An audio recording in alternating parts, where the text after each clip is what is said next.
turning point that happens in our Torah, in the story of our ancestors who struggled and grappled like we do with the difficulties of family relationships, of self-identification, and of understanding who they were and who they were called to be in the world.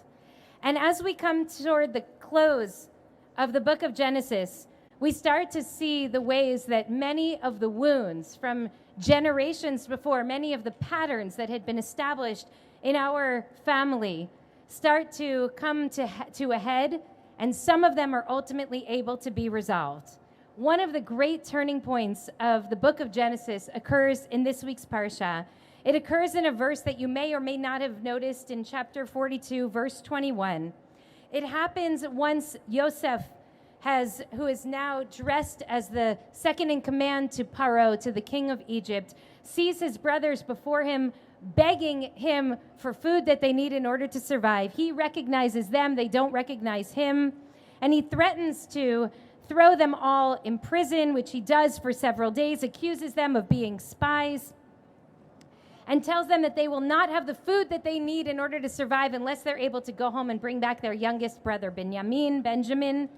And it is in this moment, when faced with the prospect of returning to their bereaved father, Yaakov, who already has spent now a decade and a half grieving for his son, Yosef, who he thinks is dead, that they have a moment of self-reflection, a moment in which they look at themselves and they say, and it says so in the text of the Torah, they say to one another, "Alas, we are now being punished for what we did to our brother a decade and a half ago.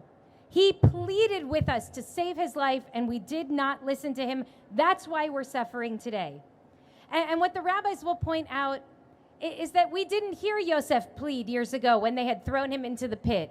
We didn't hear him crying out, wailing and weeping, as the brothers now recall. That was a story that was not told, a detail that was suppressed, until the moment that their conscience was awakened. And that moment, years later, is when they suddenly understood in great relief what they had done before. They suddenly recognized their brother's humanity, a memory that they had suppressed over the course of many, many years. And once they have their conscience awakened, they are transformed.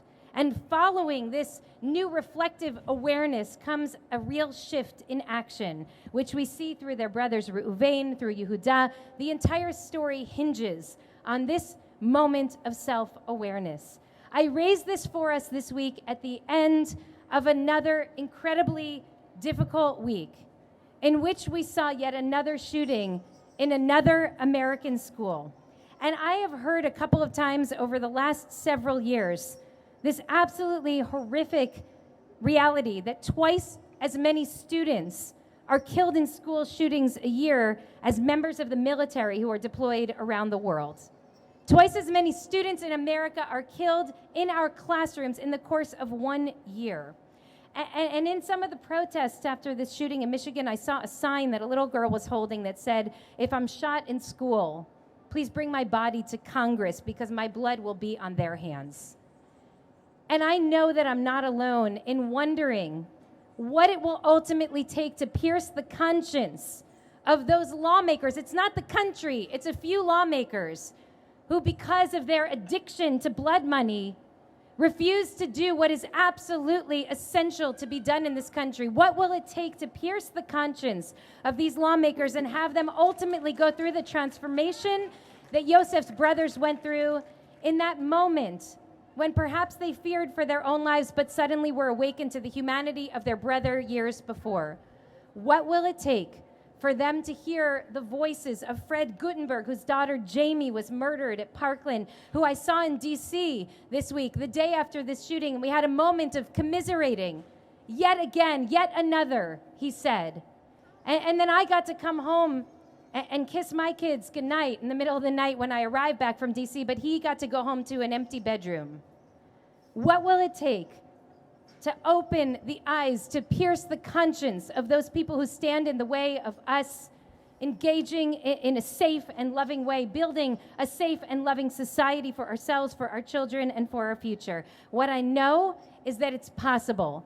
because Yosef's brothers did to him the absolutely unthinkable. They threw him in the pit and were willing to leave him to die and then sold him into slavery and assumed that he had died. But years later, after all of the justifications and ruminations that they had to go through in order to live with themselves, they were finally awakened to what they had done, and it changed them, and it can change this country too. So on this Shabbat, Rosh Chodesh Chanukah, I am not giving up. We will not give up. There is a better future. We know that it is absolutely possible. Our work is a culture shift. It is to pierce the conscience of a nation, to transform the way we understand the sanctity of life, which some of those in our country who are in positions of leadership believes only applies to fetuses and not to actual human beings. While we declare that we will not be silent, we will not be quiet until this is transformed. I know it to be possible. We will make it so. Let us say amen.